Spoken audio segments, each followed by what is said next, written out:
There is a legend that says that there is an agreement between the Sami people and the reindeer. And this agreement was made when the Sami people started taming the reindeer. Before that, the Sami people had only been following the wild reindeer and hunting them. And the reindeer said, "We will agree on you humans to use us as a way of surviving on 2 conditions. Number 1, protect us from predators like wolf and the lynx. And number 2, when we offer you our lives, nothing should be wasted. Every part has its purpose."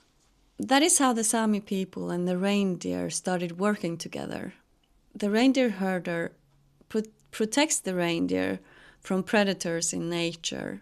And when we take the reindeer's lives, we use all of the reindeer in respect for it. So we don't take the animal's life just for one specific thing, like for example, only the antler or only the meat or only the skin. But by using every part of the animal, we're honoring the animal. So here are a few examples.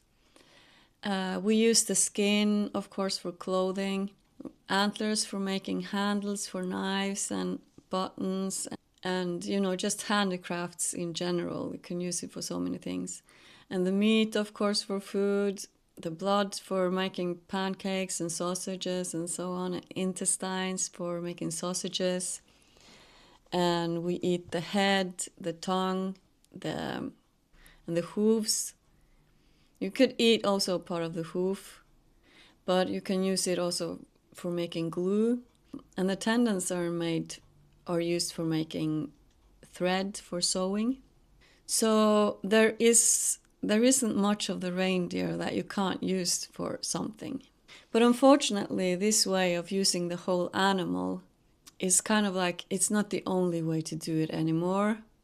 It's not a lot of people actually do it that way anymore, because there are so many rules and regulations that kind of override the Sami traditions. So it's actually so difficult to do that nowadays. And this is another example of how our culture and traditions are not able to survive in today's society.